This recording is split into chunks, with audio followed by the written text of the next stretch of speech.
Hello everyone, I'm back with another video that I'm sure will not generate any controversy whatsoever. Ranking starting quarterbacks. Without further ado, let's just get right into it. There are two guys at the bottom of the list. Guys that are there because they're really just lacking experience more than anything else. We still just don't really know what exactly they are. And of course, I'm talking about Trey Ford and Taylor Powell, whom I consider to be the Ticats starter at this point. Whether he will remain the starter or not kind of remains to be seen. I'm putting him here because I think Bo Levi Mitchell is probably done. He's just been too injury prone recently, and I'm just not sure that he's ever really going to be back in the starting lineup fully. You could argue Matt Schultz might be the guy again when he's healthy. I'm just not sure yet. Powell has shown some flashes here and there, but it's just still a lot to be proven here. How much potential he has is debatable. I still think he can be better. I just don't know how good he's going to be. I'll put him at 9th for now. Put Trey Ford at 8th, just because I really believe in his upside. I know that in his first start, he didn't really throw the ball too far down the field very much.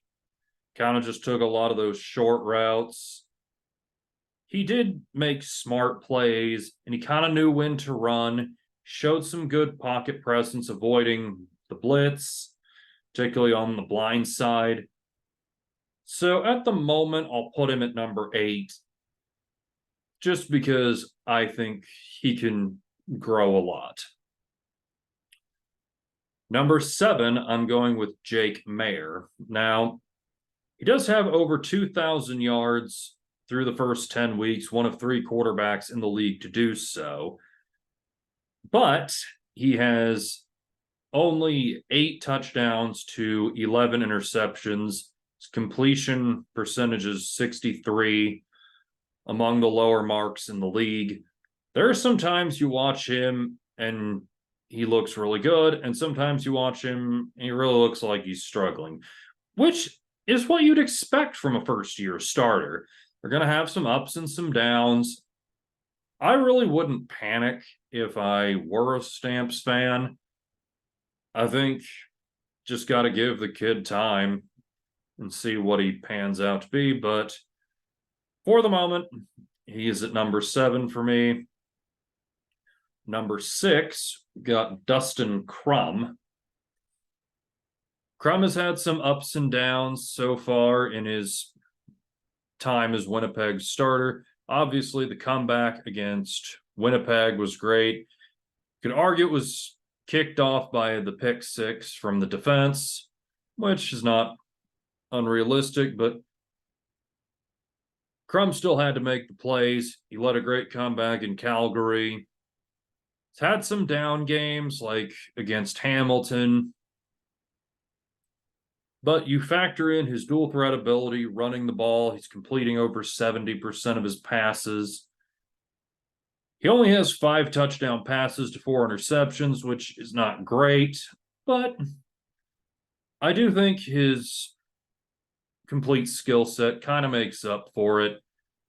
Like the first 2 guys, a little bit of a small sample size here, but he could go up the list soon too. Number 5, I'm going with Trevor Harris. Still consider him to be Saskatchewan's starter, even though he's injured currently. If he were healthy, I know he'd be in the lineup. He still has looked solid this season, despite him getting up there in age.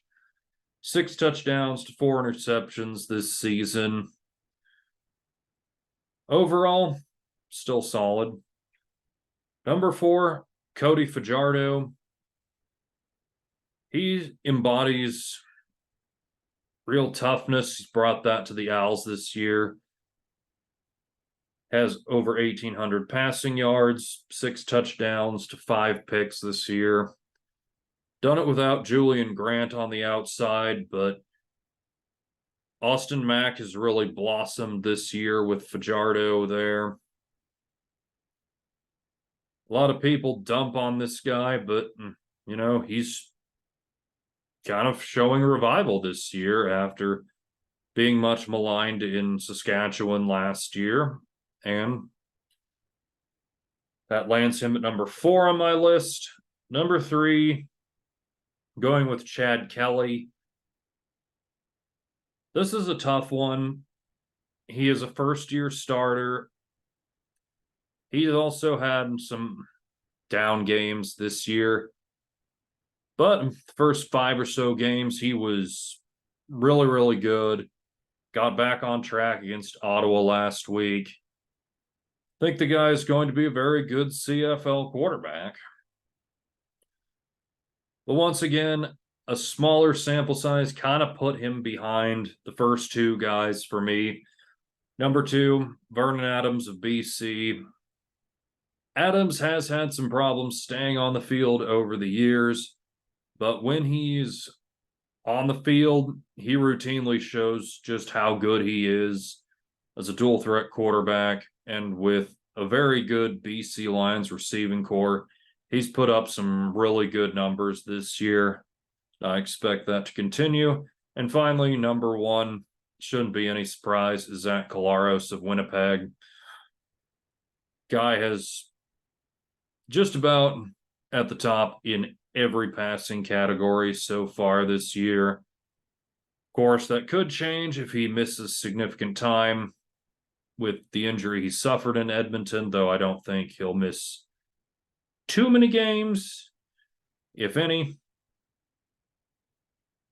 We'll have to see him when he comes back. Could be against the Stamps this week, might not be. But he's putting up MOP type numbers. And as far as just pure passing ability, he takes the cake.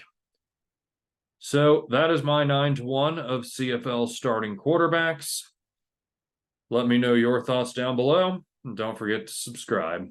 Thanks again. I'll see you in the next one.